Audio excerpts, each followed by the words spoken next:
Thank you, Madam Chair, and thank you for your leadership on a number of areas that relate to higher education.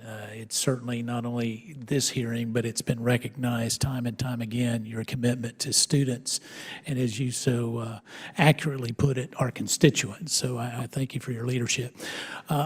Instead of doing a closing statement, I'm going to hopefully ask for a few things to clarify and wrap up some of this without going to a second line of questioning. But one of the big areas that we did not address that Ms. Ty was a part of yesterday was the whole cyber aspect, because we had Dr. Harris here yesterday, and one of the questions that came up during that particular hearing made the potential liability from a cyber standpoint just frightening, Mr. Runcie.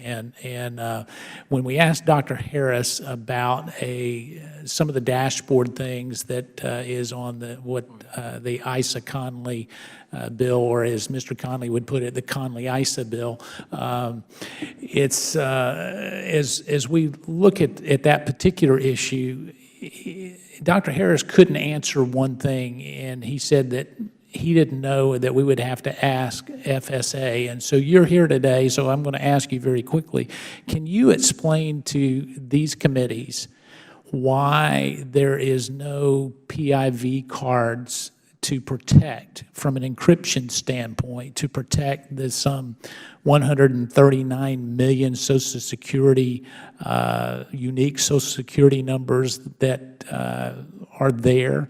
Why the very basic of encryption is not employed? Because as your chief information officer, he couldn't answer it. So can you answer that? Yeah, Dr. Harris is the department CIO. We have our own separate CIO who has 30 years. But he said this was your call because he couldn't even look. That's the No, reason why I'm asking you, is because he said he couldn't look behind the curtain, that you're the only one that could look behind the curtain. So I'm asking you. So we've had two-factor authentication for some time, right? It was level 3. Yeah, but you went backwards. I was here yesterday. I don't want to get into all that. I guess let me ask you this question more specifically. When can we count on PIV cards being there, the basic encryption to protect all these students' Social Security numbers? When can we count on that from your agency? By second quarter. Okay, by second quarter of next year? I mean, let's make sure that we're talking about.